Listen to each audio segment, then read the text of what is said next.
गजेंद्र सिंह जी, मैं आपसे जानना चाहता हूं, यहां पर आप बॉलीवुड का प्रतिनिधित्व कर रहे हैं हमारे इस शो के दौरान। हमने कई लोगों से इस संबंध में बात करने की कोशिश की। अच्छी बात कि आप हमसे जुड़े।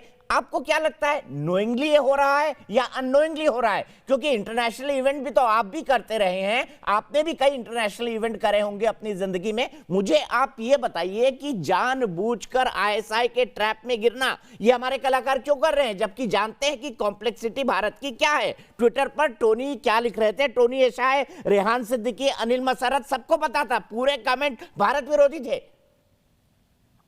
देखिए दीपक जी, सबसे पहले तो मैं ये कहूंगा कि ये जांच का विषय है। ये बहुत गंभीर विषय है, चिंता का विषय है।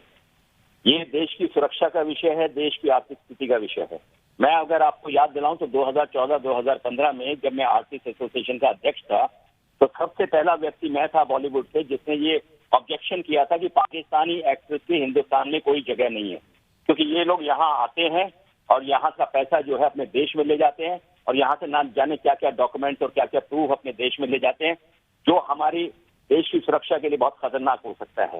लेकिन उस वक्त भी बॉलीवुड के कुछ लोगों ने मेरा विरोध किया था। मैं एक उदाहरण के तौर पर कहूंगा, यशराज फिल्म में एक अली जाफर करके पाकिस्तानी एक्टर था। मैंने उसके कागजात आर्टिस्ट एसोसिएशन में मंगाए थे, तो पता चलता है कि वो ना टीडीएस कटवाता है और ना टैक्स भरता है, और पूरा का पूरा पैसा जो है हिंदुस्तान से पाकिस्तान ले जाता है। आज जो सिचुएशन है दीपक जी, वो ये है कि ये पाकिस्तान हिंदुस्तान का जन्मजात दुश्मन है, वो कभी भी दोस्त बन नहीं सकता। इसलिए जो पाकिस्तानी लोगों के साथ हमारा कोई भी व्यक्ति किसी भी स्टेटस का हो, वो देखिए, आप अगर बॉलीवुड के सेलिब्रिटी हैं तो इसका मतलब ये नहीं कि आप किसी को छूट मिल जाएगी आपको। आप ये विषय जो है इस वक्त जो जिस मुकाम पे खड़ा है, मुझे लगता है बहुत ही गहरी जांच होनी चाहिए, तह तक इसके लिए पहुंचना चाहिए, और जो भी दोषी हो उसको इसके लिए जो है।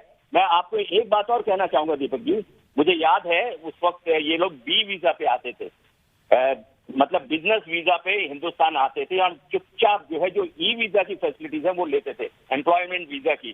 तो मैंने ये सबसे पहले चेक किया था आर्टिस्ट एसोसिएशन होने के अध्यक्ष के नाते। मैंने उस वक्त की जो फॉरेन मिनिस्टर थी आदरणीय सुषमा जी, उनसे भी बात की थी, उनको पत्र भी लिखा था और वहां से जवाब भी आया था मुझे। उसके बाद में ये हुआ कि इस्लामाबाद में जो हिंदुस्तानी हाई कमीशन है, वहां से इनको एक वर्क परमिट इशू होना शुरू हुआ था कुछ समय के लिए। लेकिन फिर भी मेरा ऑब्जेक्शन यही था, क्या हिंदुस्तान में टैलेंट की कमी है, क्या हिंदुस्तान में एक्टर्स की कमी है, क्यों ये इनको एंटरटेन किया जाता है हिंदुस्तान के अंदर। और धीरे धीरे ये मुद्दा इतना गर्म हुआ कि एक दौर ऐसा आया जहां पूरी बॉलीवुड ने इसका विरोध किया। इंपा जो प्रोड्यूसर बॉडी है उसने विरोध किया, जो फेडरेशन हमारी पूरी 32 एसोसिएशन के हेड है उसने विरोध किया, और जहां तक रेहान सिद्दीकी का सवाल है उसके विषय में तो आपको याद होगा मीका सिंह का एक शो होने वाला था जिसके लिए स्पेशल नोटिफिकेशन निकाला गया था कि उसको ये रिक्वेस्ट की गई थी, उसको ये ऑर्डर दिया गया था कि आप ये शो ना करें।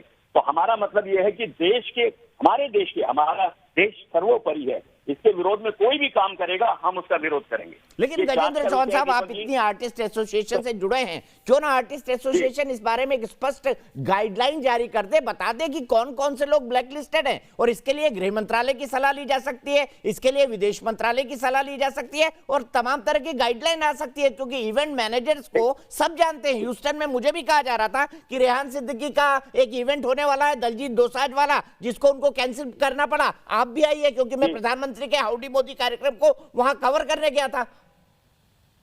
वही मैं आपसे कह रहा हूं कि इस समय ये जांच का विषय है। जब तक कोई डॉक्यूमेंटेशन ना हो जाए, प्रूफ ना हो जाए इन लोगों के विरोध में, तब तक आर्टिस्ट एसोसिएशन अपने आप में कोई डिसीजन नहीं ले सकती।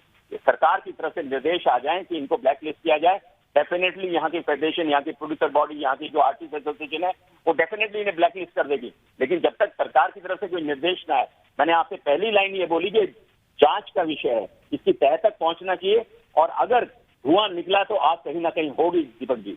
इसलिए इस समय जो है सरकार इसको गहराई से सोच के ऊपर जांच करे, और लोगों को जो लोग भी कल्प्रिट है उनको सामने लेकर आवे और उनके ऊपर कड़ी से कड़ी कार्रवाई होनी।